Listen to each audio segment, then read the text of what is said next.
Good evening बच्चों, सभी को मेरा नमस्कार।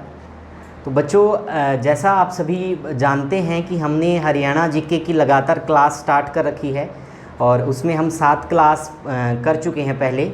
तो आज जो हमारी 8th क्लास रहेगी और उस जो 8वीं क्लास है उसके बारे में आज हम पढ़ेंगे और इसमें हमारा टॉपिक जो रहेगा वो टॉपिक रहेगा वास्तु अवशेष।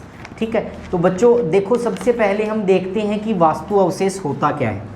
तो वास्तु जो वर्ड यहाँ यूज हुआ है वो किसी वस्तु या किसी पदार्थ या गोचक पदार्थ के लिए यूज हुआ है और अवशेष का मतलब होता है बचा हुआ या फिर शेष।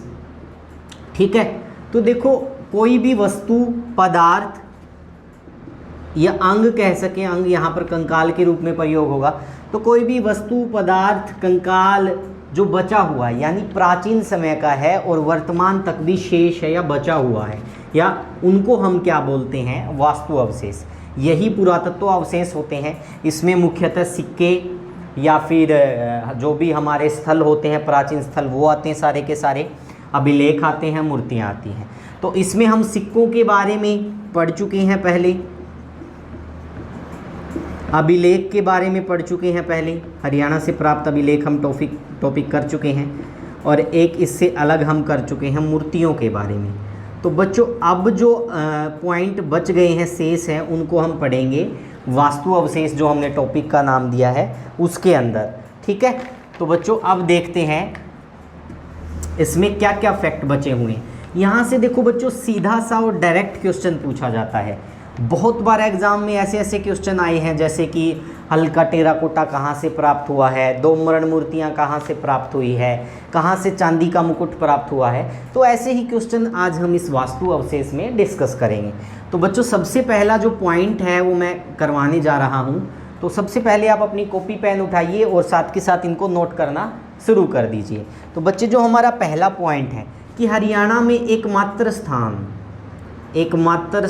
जहां हड़प्पा कालीन तीनों चरणों के अवशेष मिले हैं। तो हरियाणा में एकमात्र स्थान जहां पर हड़प्पा कालीन तीनों चरणों के अवशेष मिले हैं, तो वो कौन सा है?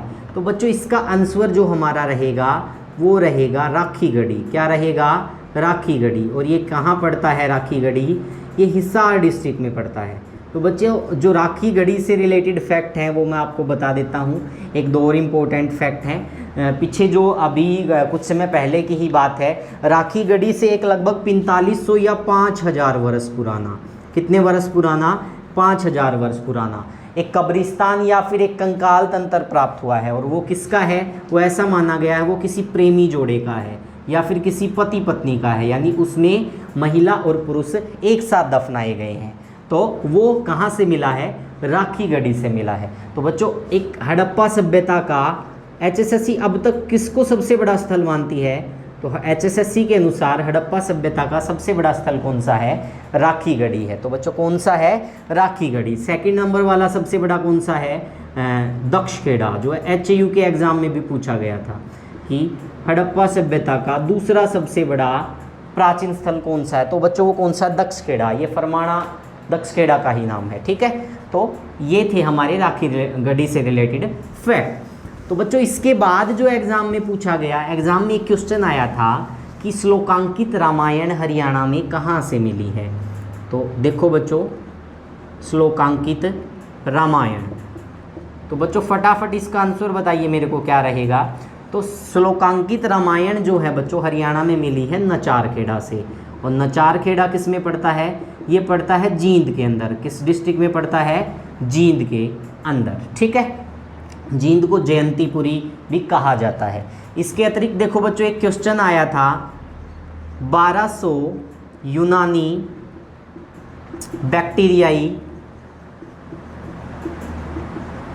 आधे दिरहम, ये हरियाणा में कहाँ से प्राप्त हुए हैं? तो बच्चों, 1200 यूनानी बैक्टीरिया आधे दिरहम हरियाणा में सोनीपत से प्राप्त हुए हैं। कहाँ से प्राप्त हुए हैं बच्चों? सोनीपत से प्राप्त हुए हैं। ठीक है, एक पीछे एग्जाम में क्वेश्चन आया था कि मौर्यकालीन या मौर्य साम्राज्य के अवशेष हरियाणा में कहाँ से मिले हैं।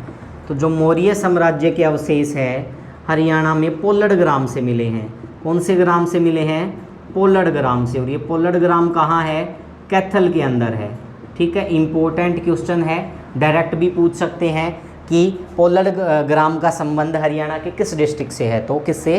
कैथल डिस्ट्रिक्ट से। ठीक है, इसके बाद बच्चों नोट करो शुंगकालीन फलक। शुंगकालीन फलक हरियाणा में कहाँ से मिला है? तो जो शुंगकालीन फलक है वो हरियाणा में शुद्ध से मिला है। और शुद्ध कहाँ है? यमुनानगर के अंदर है। कहाँ है? यमुनानगर के अंदर है। और बच्चों यहाँ से मैंने पहले भी करवाया था, एक क्वेश्चन और पूछा गया था कि एक मूर्ति जिसमें संगीतकारों को बैलगाड़ी में बैठे हुए दिखाया गया है वो कहाँ से प्राप्त हुई है? तो बच्चों वो प्राप्त कहाँ से हुई थी? शुद्ध से प्राप्त हुई थी। तो इन सभी को लिख लिया आप सभी ने? फटाफट इनको नोट डाउन कर लीजिए। दोबारा बता देता हूँ, श्लोकांकित रामायण नचारखेड़ा से, 1200 यूनानी बैक्टीरियाई आधे दिरहम सोनीपत से, मौर्य साम्राज्य के अवशेष पोलड़ ग्राम से, शुंगकालीन फलक शुद्ध से। ठीक है, तो बच्चों इसके बाद हम देखते हैं कि आगे यहाँ से कैसे फैक्ट पूछे गए थे। ठीक है, तो बच्चों इनको साथ के साथ कॉपी में उतारना है और एक टॉपिक बना लेना है ऐसे ही। और जो भी हमारा करवाया जितना भी है उससे अलग अगर कोई क्वेश्चन आपको मिलता है तो बच्चों उसको इसी के अंदर एक पेज खाली छोड़ देना है, नोट डाउन करना है। इससे बहुत अच्छे आपके नोट्स तैयार हो जाएंगे और आपकी तैयारी भी बहुत अच्छी होगी। ठीक है, तो बच्चों इसके बाद देखते हैं कि हरियाणा से नवपाषाणकालीन बस्तियों के, नवपाषाणकालीन बस्तियों के प्रमाण या फिर नवपाषाणकालीन कृषि युग के प्रमाण, तो ये कहाँ से मिले हैं? तो बच्चों ये मिले हैं सीसवाल से। और सीसवाल कहाँ है? हिसार के अंदर है। इसको सीसवाल सभ्यता भी कहा जाता है, तो एग्ज़ाम में ये पूछा जा सकता है। इसके बाद देखो हरियाणा में एकमात्र स्थान जहाँ से क्या मिला है? 2 मृण मूर्तियाँ। क्या मिली हैं? 2 मृण मूर्तियाँ। तो ये मिली है बनावली से। और बनावली कहाँ है? बनावली फतेहाबाद के अंदर है। ठीक है, बनावली से रिलेटेड 1-2 फैक्ट और पूछा जाता है। कहाँ से मिट्टी के खिलौने व प्राकृतिक हल मिला है? तो मिट्टी के खिलौने व प्राकृतिक हल यानी ये कहाँ से मिला है? तो ये बनावली से मिला है। यहीं से रिलेटेड एक फैक्ट और पूछा गया था, हल का टेराकोटा कहाँ से मिला है? तो हल का टेराकोटा भी कहाँ से मिला है? बनावली से मिला है। तो बच्चों यहाँ तक जो फैक्ट मैंने करवाए वो नोट कर लिए।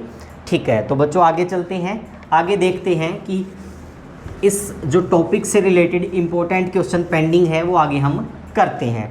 तो आगे नोट कीजिए कि कुषाण शैली का द्वार स्तंभ, कुषाण शैली का द्वार स्तंभ हरियाणा में कहाँ से मिला है?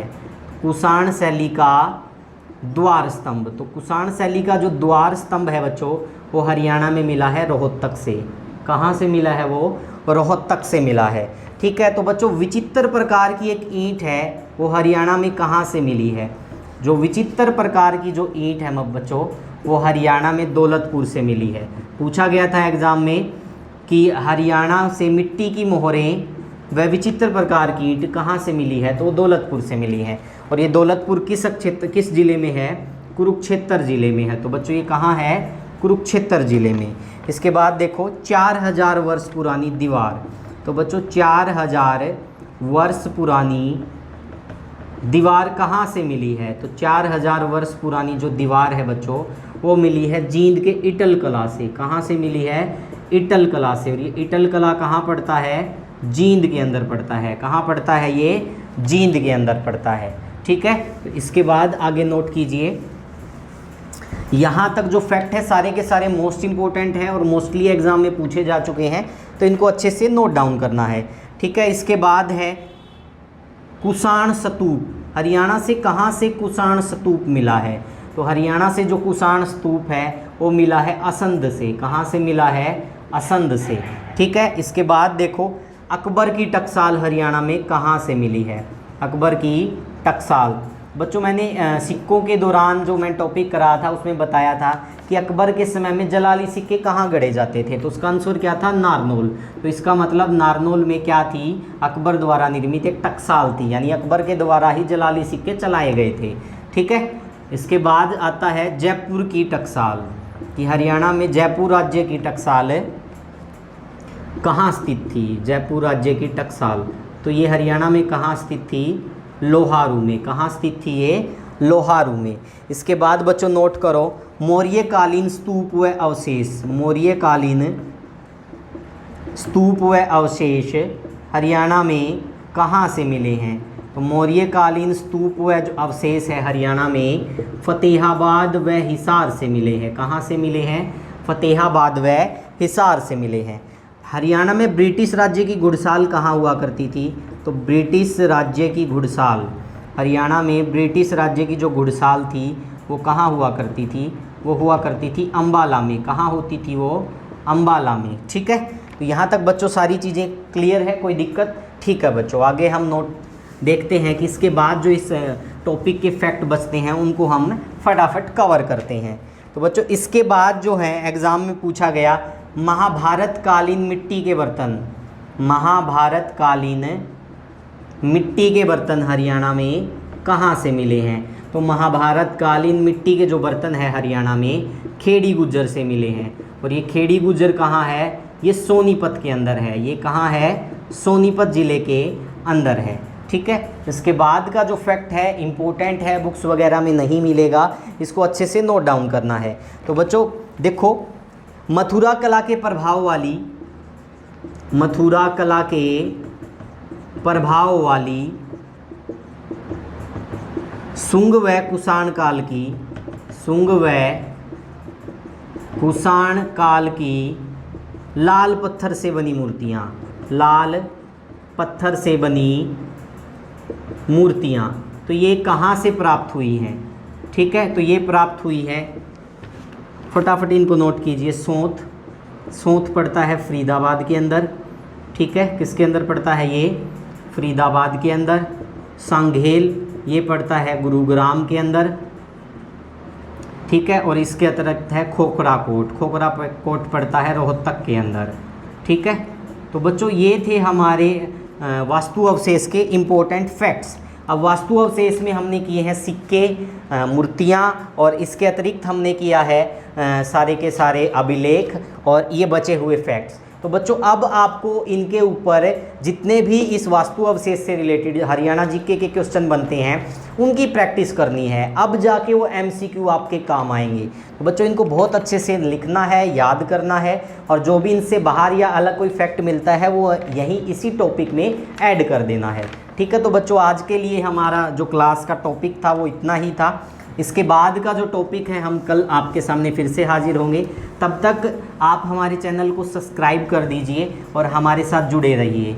हमारे साथ जुड़ने के लिए आप हमारे पेज हरियाणा शास्त्र हैं जो फेसबुक पर है, वहाँ भी हमसे जुड़ सकते हैं। तो आज के लिए बच्चों इतना ही। नेक्स्ट टाइम नेक्स्ट क्लास के साथ आपके सामने जल्द ही हाजिर होंगे।